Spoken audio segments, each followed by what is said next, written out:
갑자기 폭우가 쏟아지더라도 하천이 범람하는 걸 막기 위해서입니다. 그런데 이상하게도 하천 폭은 30m에서 60m로 2배가 늘었지만 하천을 가로지르는 다리는 40m 예전 그대로입니다. 다리 길이가 새로 고치는 하천 폭보다 20m가량 짧아진 것입니다. 지난해 수해 때 하천은 망가졌지만 다리는 훼손되지 않았다는 이유로 수해 복구 예산에 교량 건설비가 빠진 탓입니다.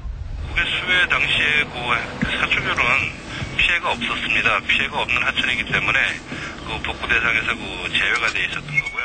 이처럼 기형적인 하천 수해 복구 현장은 평창에만 12곳.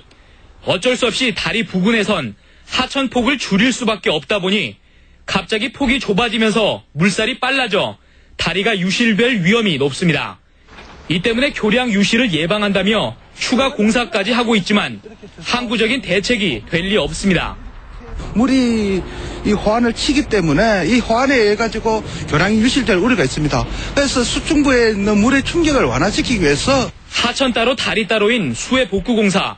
돈은 돈대로 들면서도 또 다른 수해 위험을 키우고 있습니다.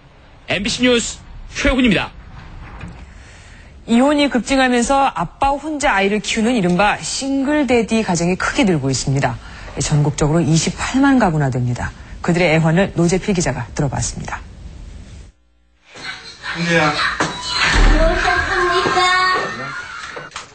민재 아빠는 저녁 때 집으로 돌아오자마자 부엌으로 향합니다. 아들과 함께 먹을 저녁을 손수 차리기 시작한 지 벌써 1년이 넘었습니다. 그래? 아빠 요즘 밥 맛있어? 식사를 마치고 나면 숙제를 봐줘야 합니다. 받아쓰기 몇 번 적고 나면 훌쩍 10시가 넘습니다. 퇴근 후 식사 준비에 아이 숙제를 봐주고 설거지까지. 이 시간만 되면 파김치가 되기 일쑤입니다. 두 가지 세 가지 생각하기가 버겁죠. 네. 힘들고. 민재가 잠들고 난 다음에 항상 이제 제가 잠드니까 자는 민재 보고 있으면 그게 제일 마음이 아프죠. 그냥 뭐지. 중견기업에 다니던 이철민 씨는 아내와 이혼한 지 7년 만에 기초생활 수급자 처지가 됐습니다. 지금은 보증금 200만 원짜리 사글세 방을 얻어 새아이와 함께 살고 있습니다. 제가 아는 형님이 주신 거예요. 아, 김치 안 담아 드시나 보죠? 담을 줄을 아직 안 해봤습니다.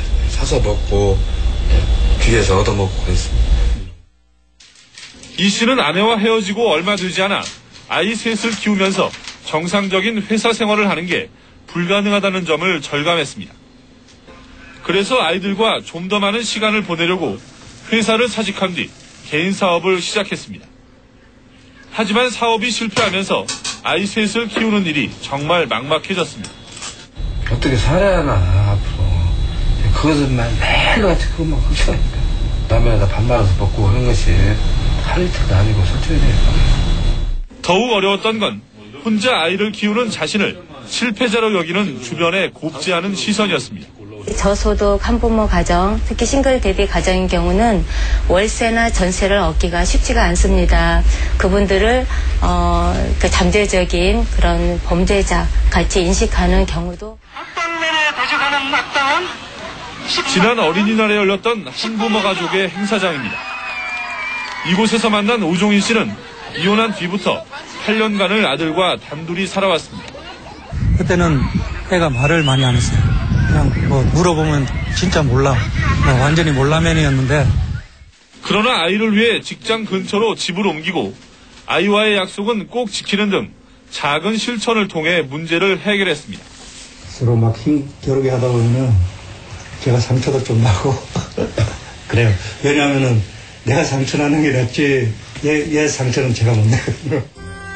혼자 아이를 키우는 아빠들이 외롭게 고민하고 끝내 양육을 포기하지 않도록 하기 위해서는 정부와 사회의 관심은 물론 주변의 작은 도움과 따뜻한 시선이 절실합니다. MBC 뉴스 노재필입니다.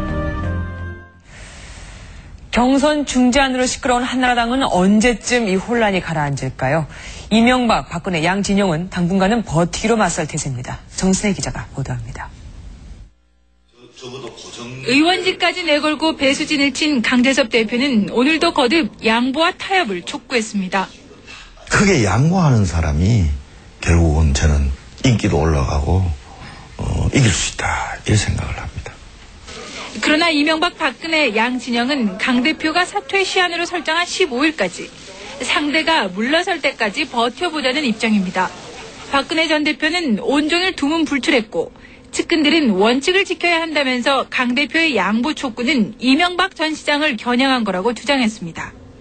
이명박 전 시장도 일절 입장 표명 없이 광주 방문 등 대선 행보만 이어갔습니다. 모든 것을 긍정적으로 생각을 합니다. 우리 앞에는 부정적인 것이 없습니다. 측근들은 미흡한 중재안 수용 자체가 양보라며 이제 물러설 일이 없다고 강조했습니다. 그러나 일각에서는 큰 틀의 대승적 지도자상을 보여주기 위해 쟁점인 국민참여투표 최저 67% 보전을 양보하자는 의견도 나오고 있습니다. 이명박, 박근혜, 양 진영은 각각 내일 대책회의를 갖기로 해서 모레 어떻게 대응할지 주목됩니다. MBC 뉴스 정승혜입니다. 주택담보대출 이자가 다음 주에 또 오릅니다. 은행 빚으로 집장만 하신 분들 부담이 점점 더 커지고 있습니다. 서민수 기자가 보도합니다. 시중은행의 주택담보대출금리가 다음 주에도 0.02%포인트 오릅니다. 3주 연속해서 모두 0.08%포인트나 오른 겁니다. 최고금리는 이제 7.42%. 집장만을 위해 2억 원 정도를 대출한 사람은 연간 이자 부담만 1,500만 원에 이릅니다. 가구당 평균 소득의 40% 수준입니다. 주택담보대출 규모가 200조 원에 달하고 4명 중 1명은 1억 원 이상의 대출자여서 금리 급등에 따른 가계 부실과 그에 따른 파장이 우려됩니다. 대출금리가 계속 오르는 이유는 시중 유동성이 너무 많다고 판단한 금융당국이 단기 외화 차입 등 시중의 자금줄을 조이고 있는 데 있습니다. 대출금리가 CD금리에 연동되어 있기 때문에 최근 계속 CD금리가 오르고 있기 때문에 이에 따라 대출금리도 오르고 있는 겁니다. 오는 7월부터는 대출 부실을 막기 위해 은행들이 돈을 빌려줄 때 의무적으로 내야 하는 보증금 비율도 높아집니다. 은행들은 그 비용도 대출금리에 반영할 예정이어서 주택담보대출자들의 부담은 더욱 커질 전망입니다. MBC 뉴스 서민수입니다. 아들을 군대에 보내신 부모님들은 늘 걱정이 앞서